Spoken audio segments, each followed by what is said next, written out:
This is Lightning Power Lunch with Dave Mishkin and Greg Linnelli on Lightning Radio. Oh, you're looking at it for sure. I mean, you're less than 20 games, and 10, 15 games ago, we were kind of on the, slipping down the standings. So we put together a good run, and we put ourselves in a good spot here for the stretch run. And like I said, we just want to build our game to as close to 60 minutes as we can here, and each game's going to be, more intense and more significant here for us. And we still haven't accomplished our goal yet of clinching the playoffs. We got to do that, and like I said, keep building our game here. I mean, I think confidence just builds over the year. The more you're in that position, you become confident in it, and it doesn't always go your way, but we've stuck with it, and I guess the record is what it is. Blash and Zets have a really good plan in place. I think there's, chemistry's grown as the season's gone on, and you bring new guys in, new PK systems, so it takes a little bit of time. I also think we were unlucky the first 30 games of the year. Pucks that were going in that usually were going in for us, or against us. But I think, a big part of it now, these guys have been together like 65, 66 games. And so, they got a good feel for each other and the system. John Cooper. So much more here on the show. He was talking about penalty killing. Jeff Blashill oversees the penalty kill. Jeff The Blashill. top 10 penalty kill. Lightning rod of criticism over the last couple of years for Lightning fans, Yeah. right? Well, look, he deserves credit for this penalty kill. It's his baby. And, the point that Coop was making, that at the start of the year he felt they were a little unlucky. Yeah. I remember we spent some time on some shows in the first month, maybe, because both special teams percentages were low. And I remember saying on the show that the power play was going to be a work in progress because they were going to have to figure out what they were going to do without Steven Stamkos. So that was like, lift up the hood and we need to rework the engine here, if that's the right way of putting it. Obviously, I know very little about being a car mechanic. The penalty kill was a little bit more perplexing because much of the same group from last year, where they had a very good penalty kill, was back, except you were kind of subbing Gergensons for Mott. And, Gergensons had a lot of experience killing penalties. And you're adding Ryan McDonough. So you're kind of like, how is the penalty kill struggling? And some of it was, I think, they had some goals go in early in the year, which can happen, maybe a little bit of bad luck. But when you don't have a huge sample size, your percentage can really look bad. Right.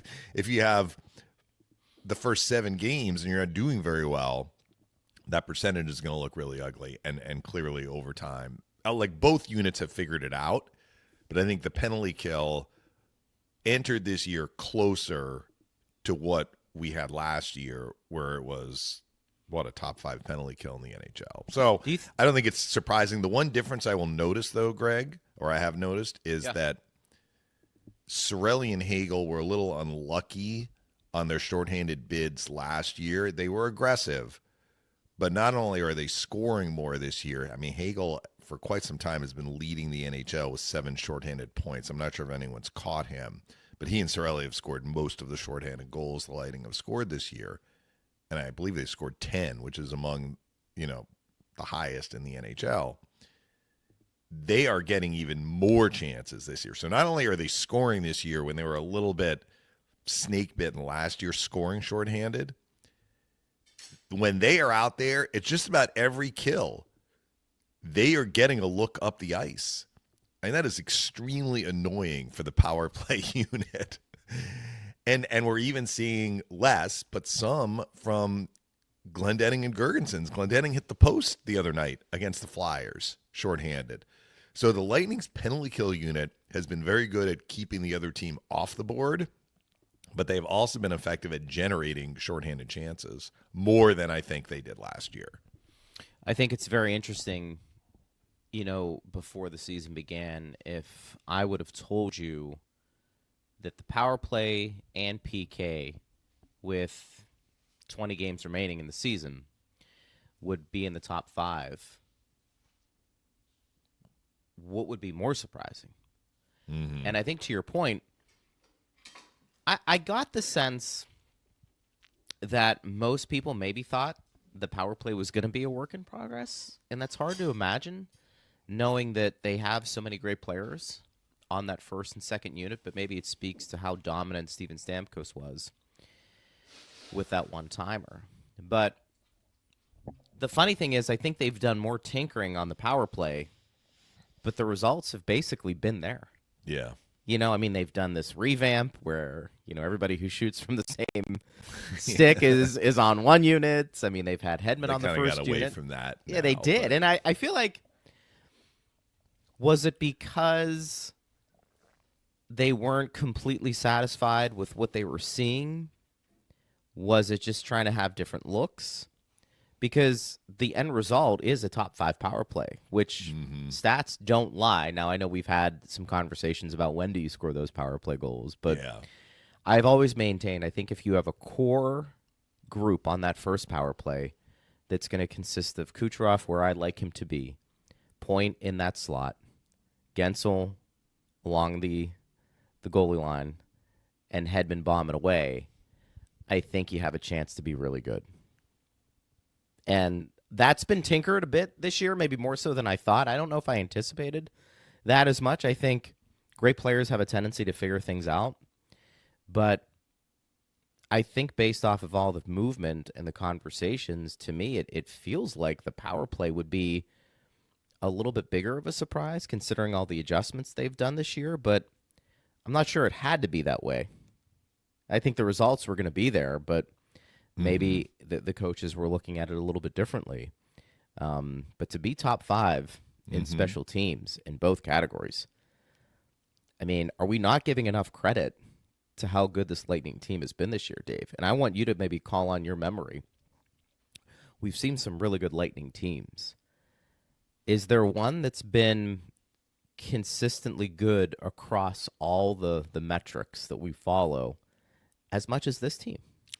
Yes, the 18-19 team that 18-19. won 62 games, but I think some of their very impressive defensive numbers after the fact, like the post-mortem from that season after the Lightning got swept by Columbus, kind of when you dug underneath the numbers, it was really that Vasilevsky and Louis Domingue, who you know played that year for the Lightning as well, were able to cover up some problems in terms of chances against, which the goalie has to do that, right? Like, yes.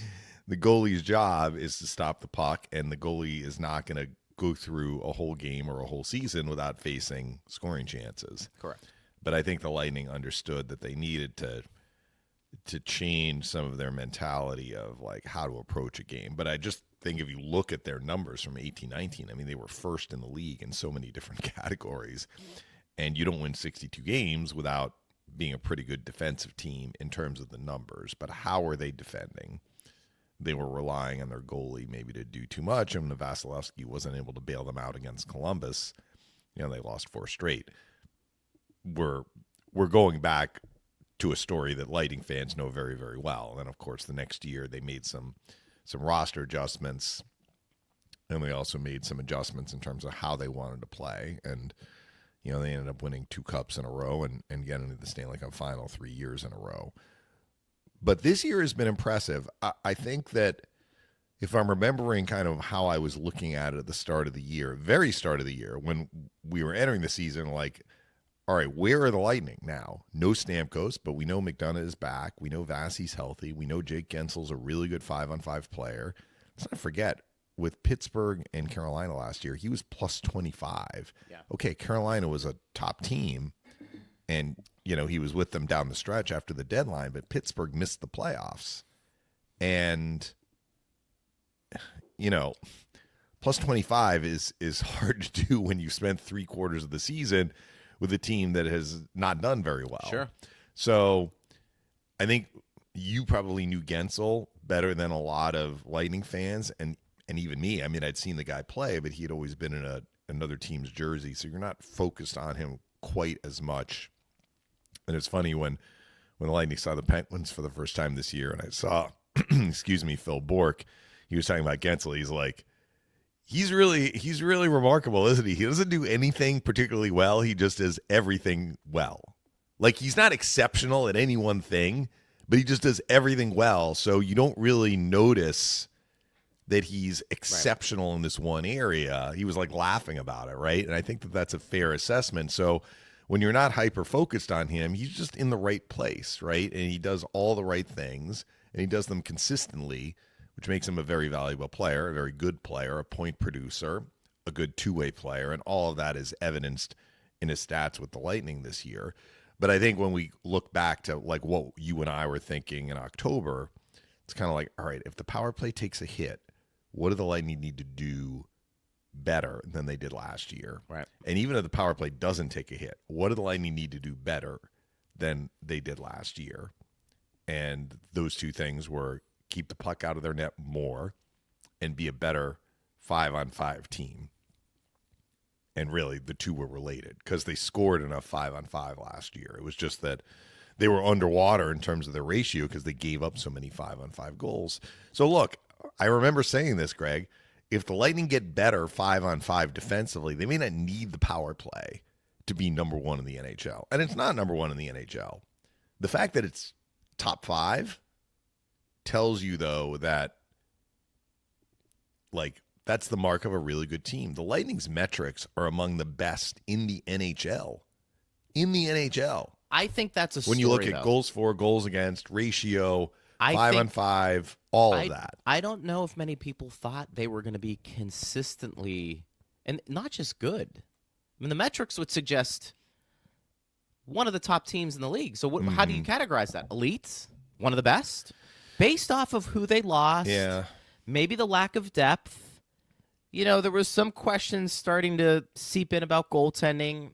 Okay, but, you know, getting older, playing a lot of games. I mean, that narrative you kind of hear.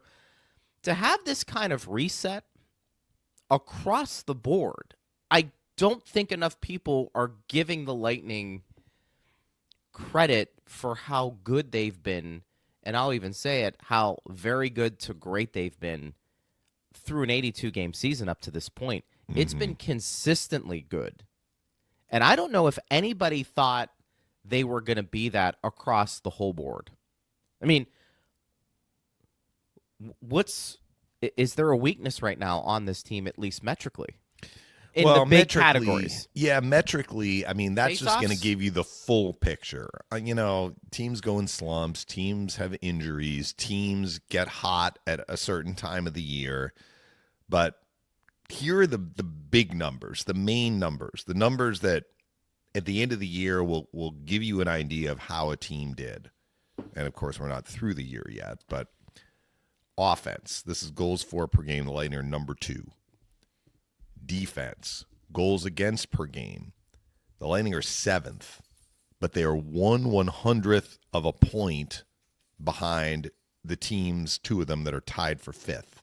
So basically, if they improve by 2/100ths of a point, they would be a top 5 defensive team. As it is, they're 7th.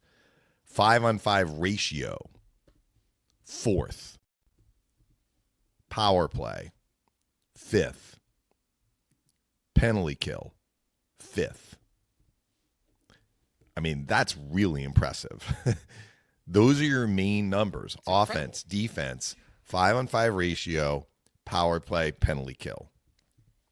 There's really no soft underbelly there in terms of the numbers. Now you get into a specific matchup.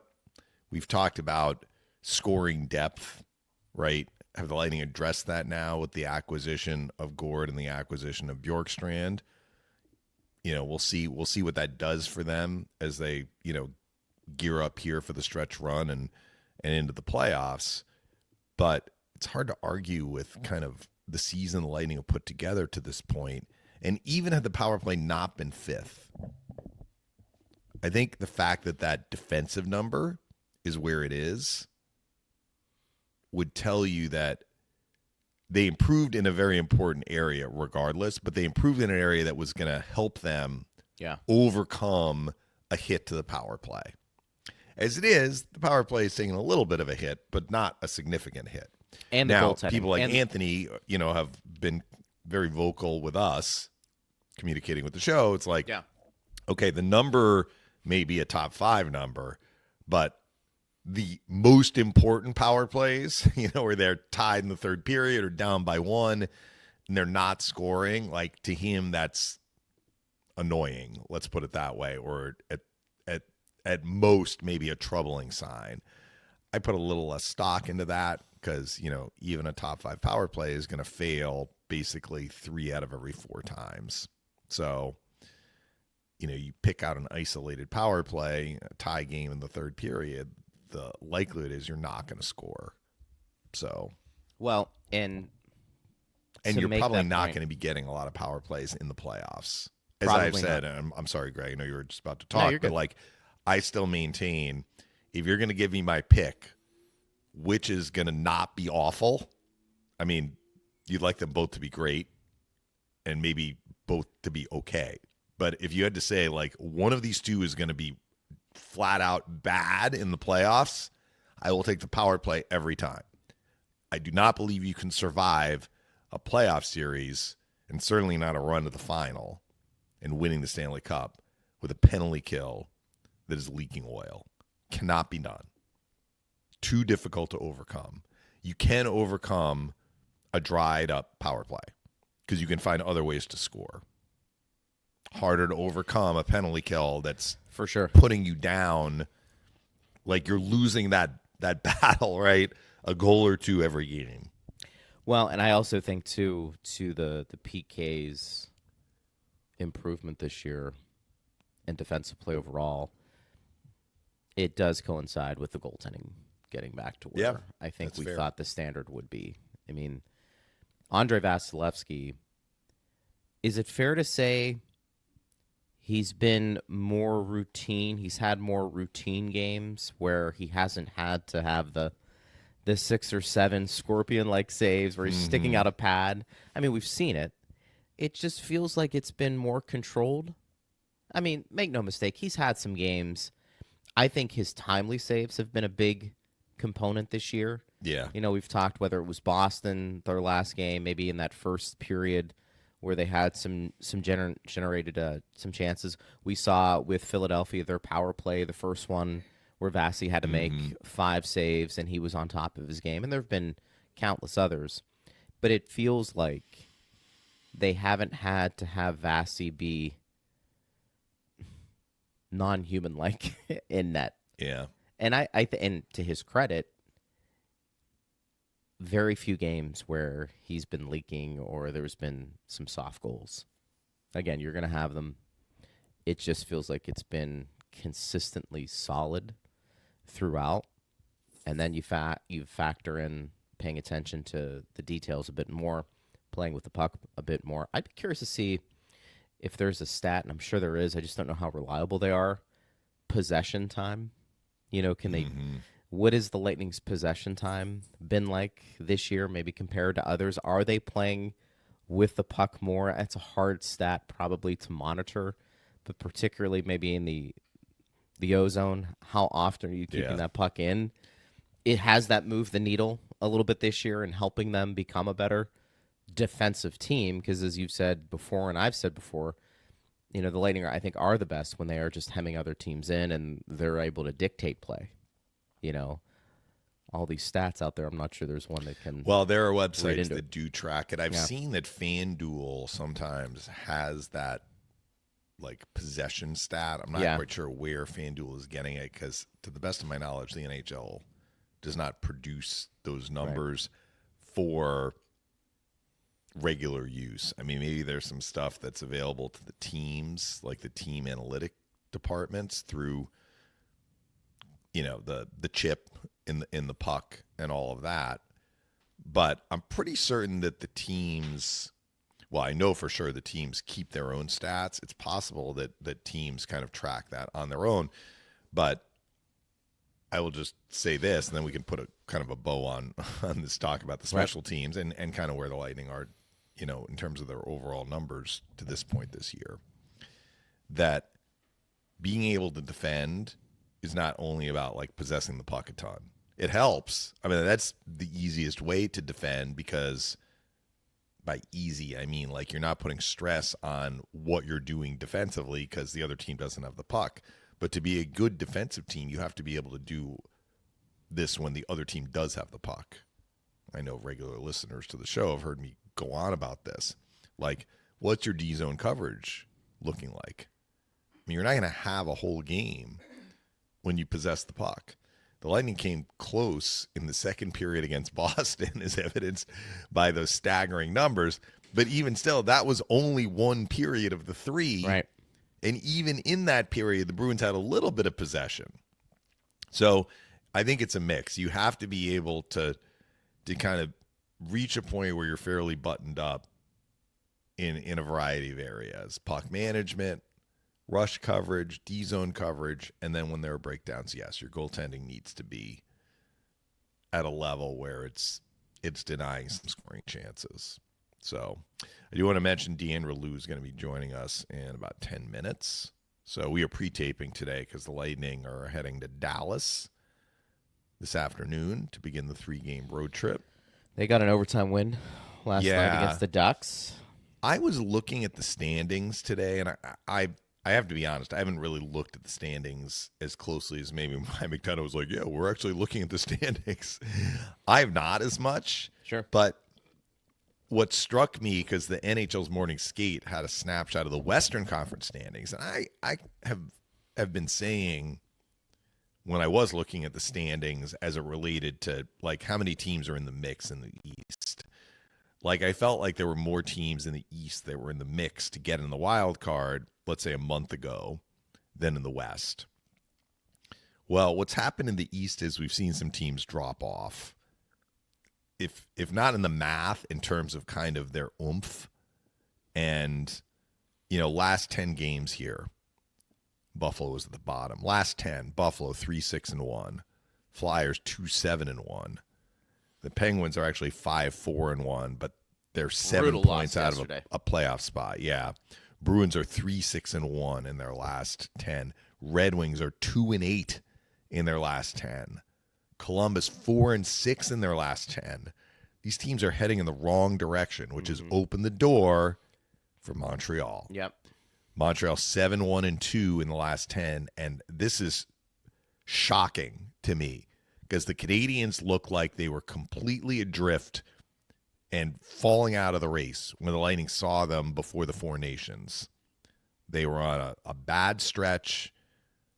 When they were winning games, it was a little bit by hook or by crook, and they weren't winning many of them. And they came out of that break. They've been fantastic, and they vaulted up the standings. But I think we are seeing a smaller number of teams that are vying for a wild card spot and probably wild card 2, unless Ottawa goes on a dip as well. Ottawa has a fairly comfortable lead over the 9th place team right now. And in the West, there have been some teams that, the teams that were out of it are still out of it. San Jose, Chicago, Nashville, Seattle, honestly, and Anaheim, they're out of it. But the teams that are around wild card 2 do have a path. So you got Vancouver in wild card 2. You got St. Louis, Calgary, and Utah. So you got 4 teams vying for one spot. And I think we're probably looking at a comparable situation in the East. And also where wild card 1 has a little bit of a gap. So it's going to almost be a game of musical chairs down the stretch if this holds up, Greg, which the league is probably thrilled that both conferences really have viable races. But it's a credit to teams like St. Louis has hung in there. When you think about where Utah was in the standings when Utah was playing in Arizona, this is actually a pretty good year for Utah. 4 points out of a playoff spot at this point. And Calgary's hung in there. Lightning have beaten Calgary in a couple of games, and they don't have a great, their metrics are not great. They have a -4 goal differential, -24, goal differential. But there they are, 2 points out of a wild card spot. So I guess what we're seeing is we're setting up with, 15 games to go or less for some teams. This is going to be a really compelling race, but it's not as wide of a race, at least in the East, as we saw a few weeks ago. It's funny seeing San Jose already eliminated. Yeah. It's got the big E right next to it, but that's tough, man. That's you go into that rebuild mode. It can be a long time to get back. Yeah. Yeah. That's a hard pill to swallow. And to be that bad for that long is really hard in a Cap era. And it's just, I'm sure fans there are really just, I don't want to say had enough, but that's in many ways losing becomes unacceptable. contagious and almost part of the culture. It does. So that even when you start getting good players, which you get because you're picking high, and the Sharks have gotten some good players high in the draft, it's hard to kind of shake off the stink, basically, or change the atmosphere, right? I mean, it's hard to know, but I think that might be one reason why, these teams in the East that we've been talking about, Buffalo, Detroit, Ottawa maybe has finally done it this year, and they're poised to get into the playoffs. Like, the losing just weighs you down, even if kind of on paper your team is better because you've gotten some good young players in through draft picks. Who do you like out of all those teams competing for that second wild card? In the East? Yeah. I mean, who? Well, we've seen them now. I mean, yeah, it's we hard like not Columbus. to be a prisoner of the moment and say Montreal. Well, Yeah. I think Ottawa would have to have a huge collapse. I agree. They actually blew a lead in Montreal last night. I know. But, I mean, Montreal has been really impressive. And the Lightning are done with Montreal. I wonder if Montreal was helped, and this may seem like a minor thing, but this guy was a really impactful player for them this year. They got Jake Evans re-signed. Remember his name was out there? Yeah, for sure. Are the Canadians going to move on from Jake Evans? And I remember asking, why don't they try and re-sign this guy? You did He's ask in his that late question. 20s. He doesn't make a lot right now. How much of a raise are you going to have to give him? And what I heard from the Montreal people when the Lightning saw the Canadians right before the Four Nations, it's kind of like the Canadians are not going to get to where they need to get to be appealing for Evans. I'm like, well, what if Jake Evans likes being in Montreal? What if the guy just wants to stay? And so they worked out a deal, and I don't remember the timing of it, but their hot run has coincided with Jake Evans knowing that he's going to be a member of the Canadians. And they didn't really act as a seller during the deadline either, at the deadline. Yeah. So they kind of kept their group together, and maybe that was a vote of confidence that they needed. But I think it's completely up in the air. I mean, if you're looking at advantageous schedule, like Columbus does have an advantageous schedule in terms of home games, but, they've come back from the road and they've lost 2 in a row at home.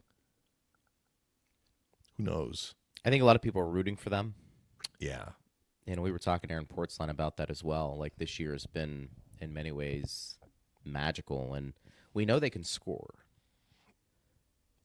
I think it's, can you do the other things? Mm-hmm. Well, in their last game, they lost in New Jersey 2-1 at home. Yeah. And the shots in the third period, I think, were 24-3 Columbus. They were down 2-0 going into the third. But, I mean, they threw everything. And we know how dangerous they are offensively. That was Jake Allen in net for New Jersey. He must have been incredible in the third period. So, look, you see a game like that, and you're like, okay, the bubble is about to burst for them in a good way. Like, they're going to turn it around when you have a period like that, when you're just completely throwing everything you can at the other team, and you just can't break through. But if you keep that moving forward, you'll start to see the results. And it's not too late. Like, any of these teams, I mean, we're talking about 15, 16 games left. We're not talking about 4 games left. So you go on like a 6-0-1 streak if you're capable of doing that, or even something more modest, like 4-1-1. You might be able to make up 2 to 3 points, which is all we're really talking about here for some of these teams. The teams that don't have like 5 other teams to jump over, right? If you just have a couple of teams that you need to pass, you go on a little mini hot streak, it can happen. I mean, look at Montreal. Montreal's been able to do it. I think if you were to ask me, honestly, I would probably say the Rangers. The Rangers would make the most sense because they have the most seasoned roster I'm putting it right. I mean, you've got guys who have been through playoff battles, and you would figure they would be able to lean on that to do well enough. And I mean, they're right there. They just fell out of wild card too, but they haven't shown it this year. They just haven't. They got Zibanejad, they got Kreider, they got Fox, they got Keandre Miller, they added JT Miller. I mean, they got Shesterkin. Where are they? You talk to Jay Retcher, who'll say there's a lack of leadership. Now I know he follows them a lot, and maybe that's the case. I don't know. How about Detroit? That's another team that's like, okay, so what they are so hot and cold. They win like 6 in a row, and then they lose 5 in a row, and that's just not a formula for success. But I mean, like Steve Yzerman, we know the job he did here. He's trying to do the same thing in Detroit. This goes back to do they have star players at key positions to get them over the hump? Maybe they feel like they do. I don't know. I think they have really good players. They have really good players. But as a team, when things go south for them, they go really south. They've actually played. So they had the one game at Amalie, and they were not good. The Lightning blew them out 5-1. The Lightning played well. Detroit didn't. But the 2 games in Detroit, I mean, they had goaltending problems in the game the Lightning won, where they jumped out to the big lead. But remember how good Vasilevsky had to be in that game against Detroit. So I thought that they showed kind of their strength in the 2 games at Detroit. I guess you might say, well, they've showed that they are capable of winning 5 or 6 in a row.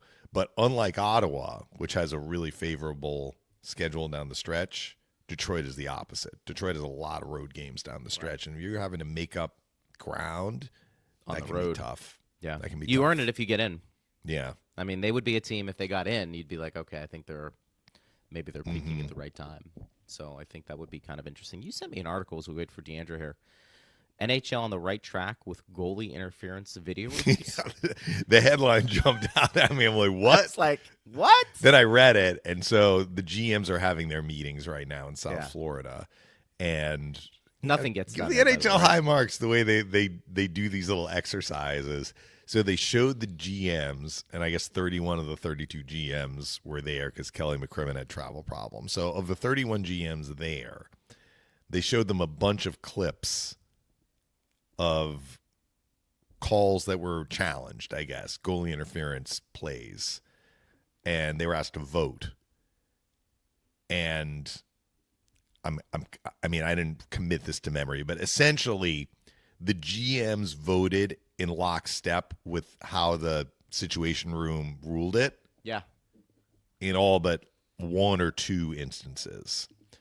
So is that like, good or bad? GMs are making up their own mind, and it's like it was almost unanimous. Like most of the GMs voted like, yes, that is goalie interference, and that's exactly how it was ruled. Right. Or most of the GMs looked at it and like, no, that's not goalie interference, and that was how the play was ruled.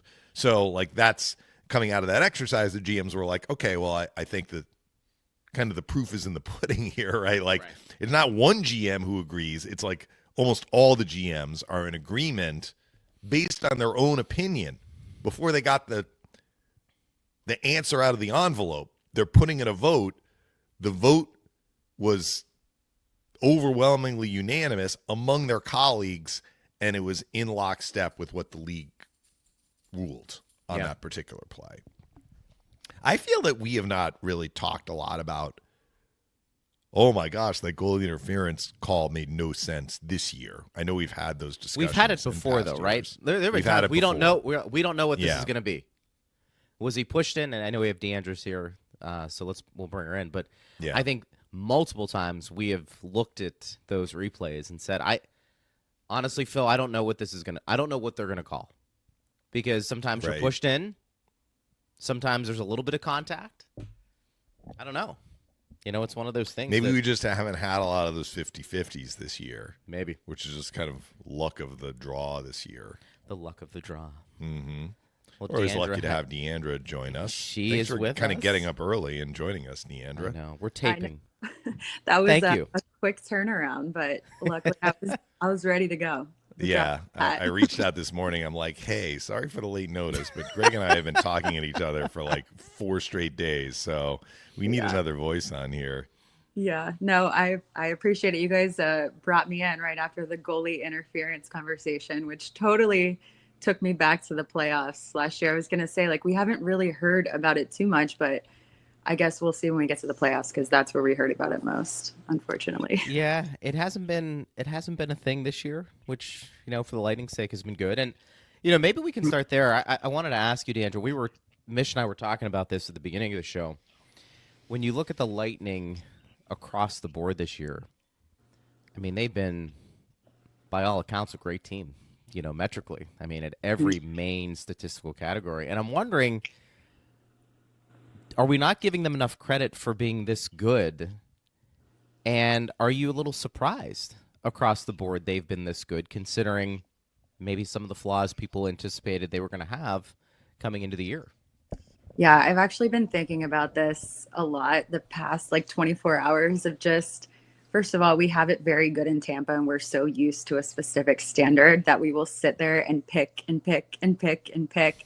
But I think the biggest thing between last year and this year that I've been thinking about is last year was consistently the same issues over and over and over again, where you knew when we got to the playoffs, right, it was going to come up and we kind of knew what the issues were going to be. Whereas this year, if they have a couple games, like against Philly is the perfect example, right? It wasn't their best game and they still found a way to win. And there's going to be games like that. Whereas like if they drop a couple games, it's a different issue each time compared to last year where we knew odd man rushes defensively, like things were just going to break down and that was going to show up in the playoffs. This year, I think, you don't want a season where they're just kind of flying by. And some of the guys have talked about that in that year that we lost to Columbus. It was just no adversity at all throughout the season. And then you get to the playoffs and it's really hard. So yeah, I've actually been thinking about that a lot lately. Overall, I feel like this team was built to win. And like you said, going into the season, there were so many questions because you lose Stamkos and you lose Sergachev.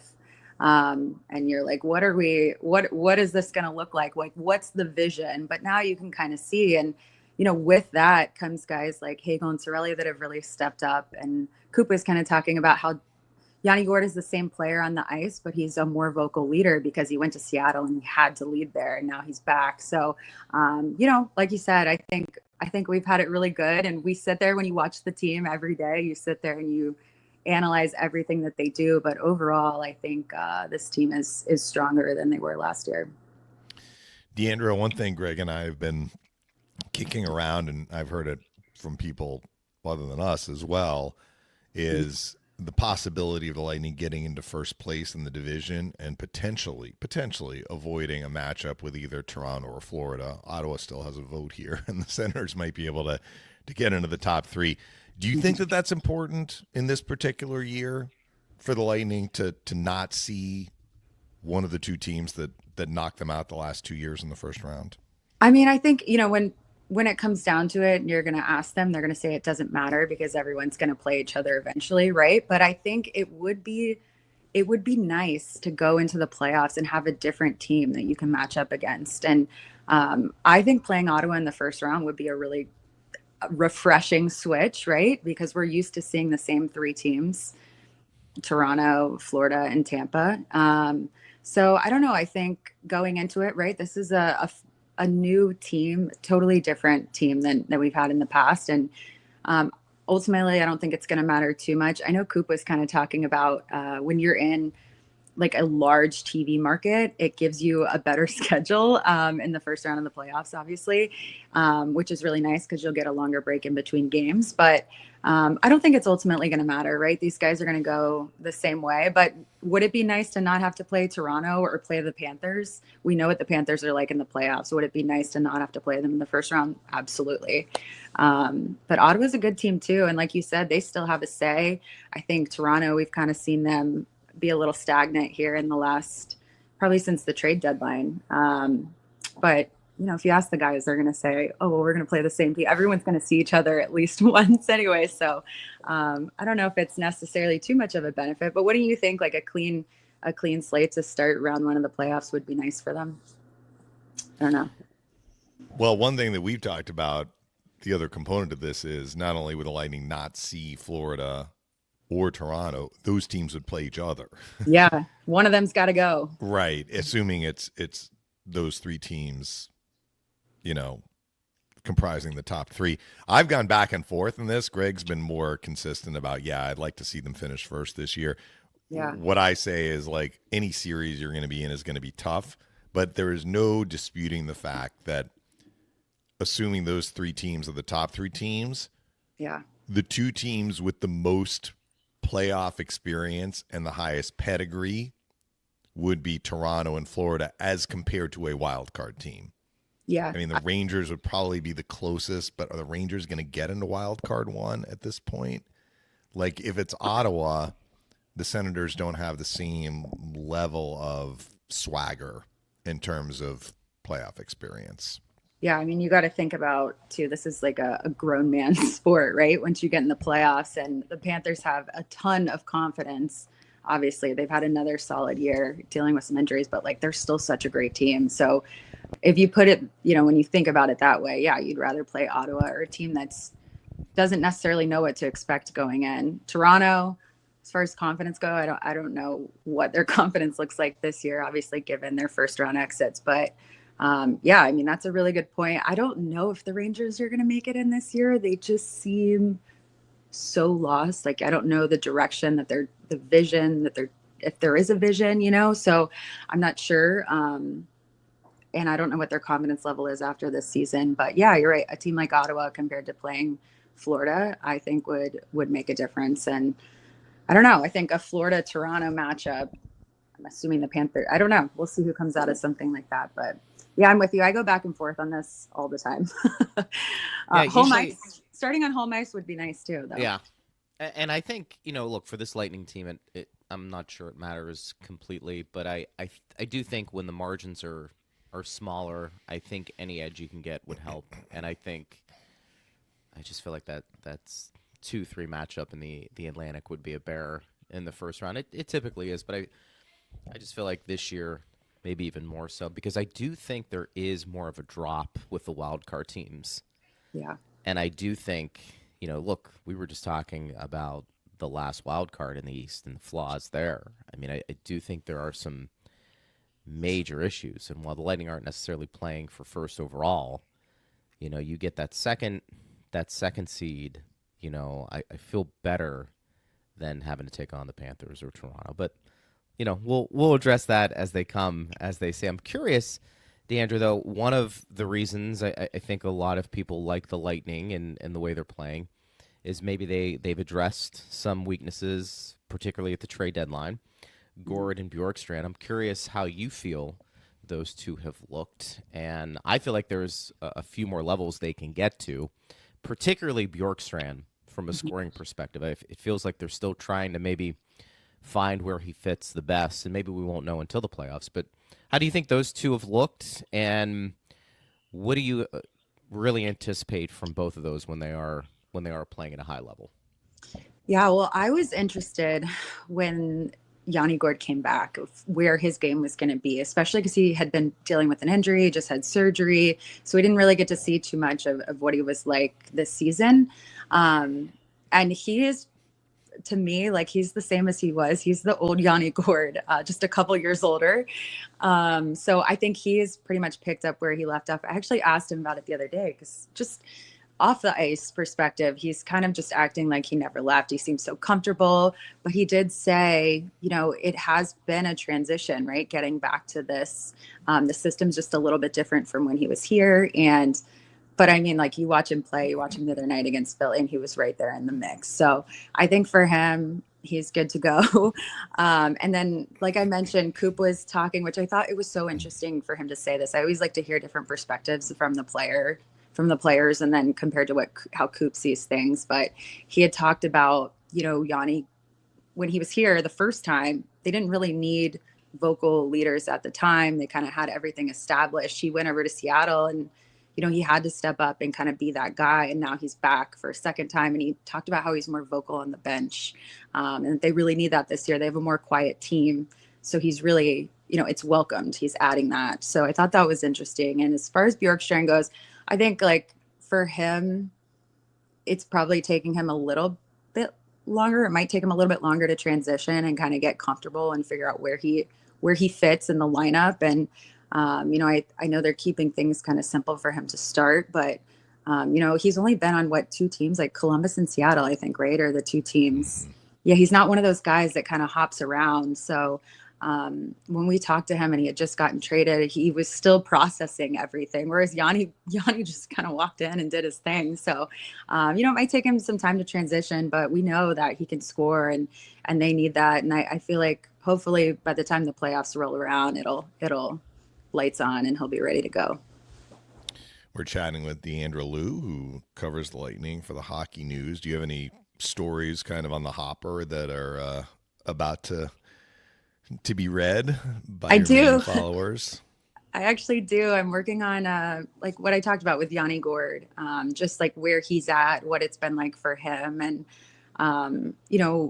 we just assume like it was just really easy for him, and he kind of talks about the system, how it's changed a little bit, and obviously like the leadership has changed over here too. It's a different vibe than it used to be, right? And the captain is different and things like that. So I do have a story that I'm working on there. And then I got to chat with JJ Moser a little bit about his injury and coming back and what that process has been like for him and like what he feels on the ice right now. It's definitely taking him a little bit of time to get back full speed, but I think sometimes we forget, that they can't just because they've been out and they're rested doesn't mean they just come back and they've got their legs under them. So those are two pieces I'm working on right now. We'll make sure we can check those out. And where can people catch you on X and read your work so they can engage with you?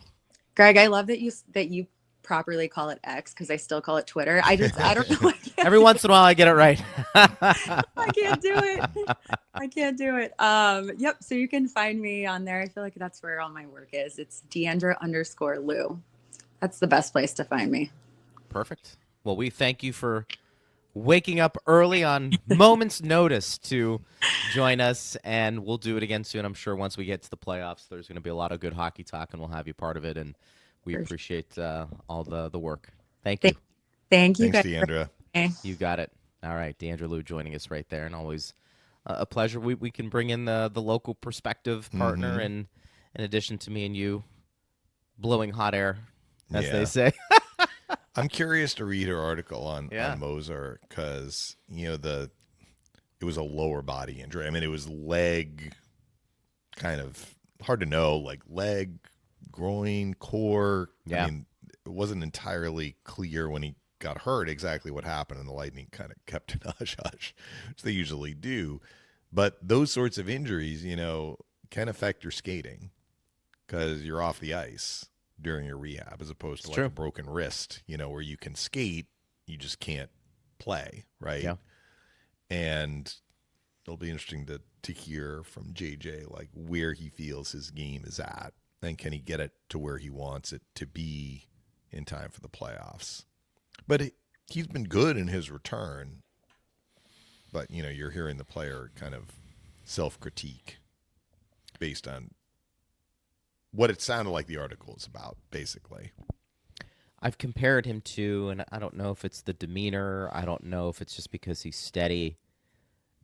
I've compared him to Stralman, just in terms of his approach to things, just really steady.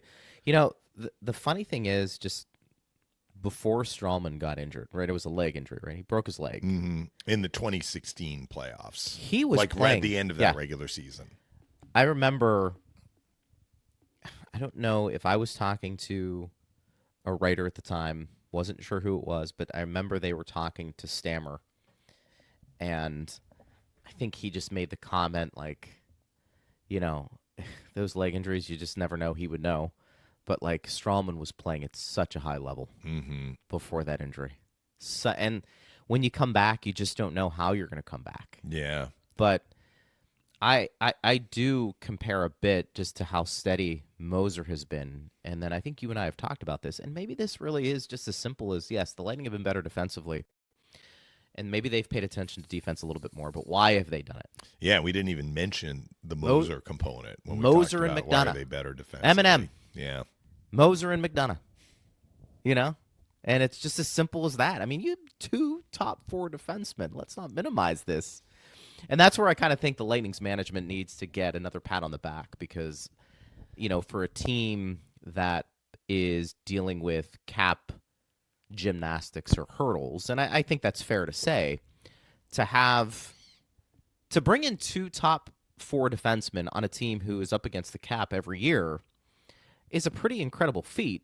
And then you see kind of the trickle-down effect that it's had in addition to the goaltending getting back to where we thought. I mean, it's an underrated move, but when people start having this conversation of like GM of the year, it's not because, I don't know, you have a team that's been stinking for a while and then all of a sudden they're in first place and everybody in the organization is getting awards. Julien Brisebois deserves to be in the conversation for moves that he made over the last couple of years to get his team to where we've just discussed at the beginning of the show, excellent across the board.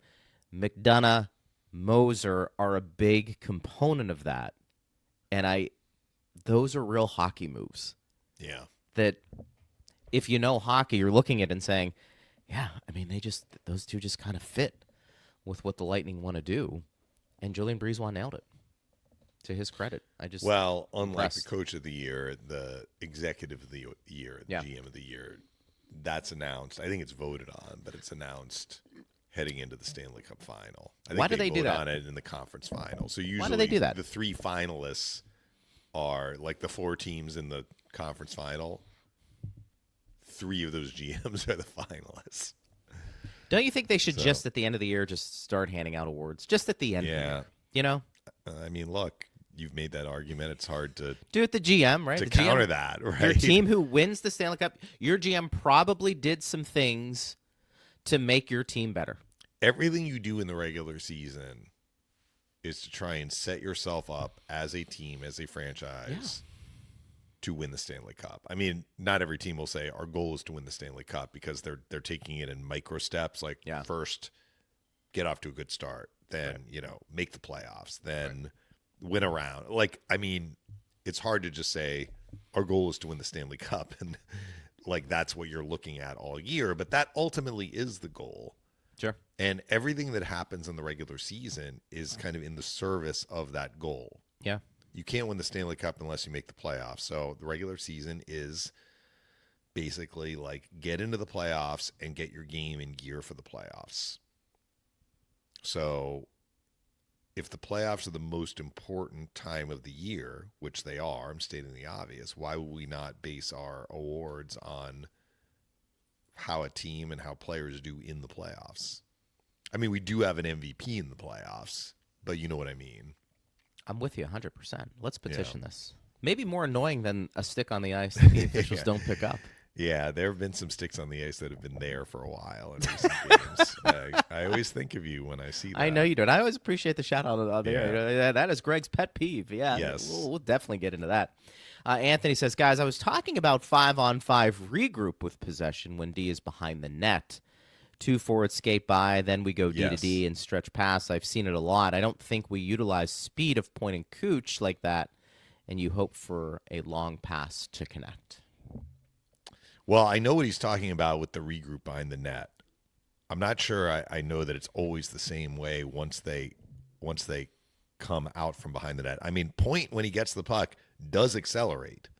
I mean, I think he's trying to use his speed. It's just the other team is kind of sitting back, right, and trying to disrupt him. So, again, I mean, there are a lot of different ways to get at what the goal is. The goal is to bring the puck from your end to the other team's end. And if you don't get a chance off the rush, then have the puck in the offensive zone. What you don't want is to lose the puck, certainly in your own end. You don't want to lose the puck in the neutral zone. You don't want to lose the puck at the offensive blue line. I think that for the most part this year, and I'll just use broad strokes, this year, the Lightning have not really had an issue with that. Now, you're never going to be perfect, but I don't know. I mean, it's kind of like we were saying with their overall numbers. Like they've done a pretty good job this year. Yeah. I mean, I wonder if Anthony coaches, because Anthony has very strong opinions about, like, I really like doing it this way. And And, if Anthony is coaching, then Anthony can coach the team the way he wants the team to play. John Cooper and his coaching staff maybe do things a little differently, but it doesn't mean that there's one right way or one wrong way to do it. You just want to avoid problems, and avoiding problems is partially kind of the technique and the structure you adapt and the systems that you put in place. Yeah. And part of it is executing. So the system can be in place, but if the players are not executing, then the best systems in the world or any system in the world will struggle, right? It's a copycat league. It is just interesting how all the teams now do it, where you have the drop pass with the player coming with momentum. On the power play. On the power play. It is phenomenal. I mean, it is fascinating to watch that. And the question becomes, what's going to be the next thing that teams do that's different? Because that's been, about 3 years, 4 years we've seen this now? Oh, longer. Has it been actually longer? remember when Brian Boyle was with the Lightning, he scored a shorthanded goal when he intercepted one of those drop passes. So we're going back. Yeah. Okay. Oh, yeah. Brian Boyle. All right. Yeah. It's interesting. I'd love to know the first team that did it, and what did they see Right. to allow them to say, you know what? I remember the first time Phil saw it, he probably said, "What are you doing?" Phil does not like that move. He does. There's a couple of things Phil really doesn't like. That play. He doesn't like the fact when a player doesn't come with speed on the breakaway. Too slow. Too slow. Yeah. Even if on they a shootout, score. you mean? Yeah, on a shootout. I'm trying to think some other Phils. Well, the top of the list is a guy in the middle of the ice who elects not to shoot and passes to the side. What is he doing, David? Yeah. And it is fun to watch Phil's reaction when a stick breaks. That's always gives me a little stinking chuckle. sticks. Yeah, well, I mean, look, when Phil played, you were carrying a piece of lumber. Like, the thing just didn't break, right? He was telling me when the team first came to Tampa Bay about some of the things that he had to do to keep things going in terms of equipment, and it's fascinating, and it's the man is a history book with that. It is just sit down with him for an hour and you just listen. Listen to the stories. It's actually incredible. So I'm sure one day it'll be shared and everybody will be fascinated. But time will tell. We've got a game tomorrow, and we're gonna try and get somebody from Dallas on. I think. Who can we get? Yeah, this is news can we to get? me. But Does Scott look, Burnside? I reached out to Diandra 15 minutes before we started, so I woke up I'm to on the a text. roll here. I went yeah, Jack, go for it. Not that I don't love talking to you, but we kind of covered a lot the last couple of days. I'm like, we should probably get another voice on. Does Scott Burnside still do stuff for the Stars? I think he is not with a team. I don't think he is. He was there for a year, wasn't he? Yeah, he was with the Athletic for a while. Is he still with the Athletic? I'm losing a little bit of touch with some of the national. He would people. be a great guy to have on anyways, because he's pretty. Yes, he's pretty dialed in. Maybe I'll give him a quick text and see if he'll come on. We've had some people from Dallas come on though before to talk, because I think we want to talk. Oh, Newkirk does their. Yes, we could have him on as well. Pre-game, post-game, intermission, and we were talking about trying to get a national guy on too to kind of recap the trade deadline and those things. So maybe that is an angle. I'll start texting my sources after we get off here. Start pounding the proverbial pavement. Start pounding the pavement, and we'll kind of go from there. But tomorrow should at least be fun, because that's going to be two of the better teams in the league going against one another. And I'll be curious to see Dallas. I like their team. I think, like the Lightning, they don't have a ton of weaknesses. They have elite players just about at every level, and usually when that happens, it's a pretty good matchup. So I would anticipate the Lightning being up for that game.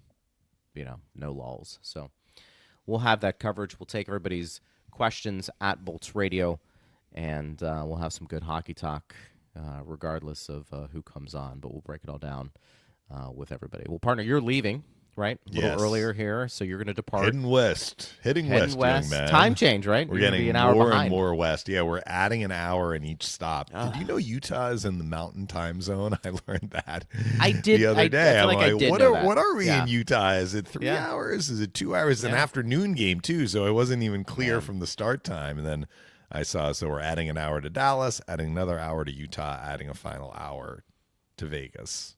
It's incredible, isn't it? But it's an 8 o'clock Eastern face-off on Sunday for the Lightning and Golden Knights. Gotcha. So Okay. that's an earlier start time, which is nice. We'll deal Nice with for it. the fans. They don't have to stay up until 10:30 for the opening face-off. That's true. Well, safe travels. And Yeah, we will talk thank to you you. tomorrow. Talk to you And tomorrow. thanks to Steve Versnick and Jared Johnson. Thanks to you for listening. We always appreciate you guys. Diandra as well. We appreciate her coming on. And we'll do it again tomorrow. You've been listening to Power Lunch right here on Lightning Radio.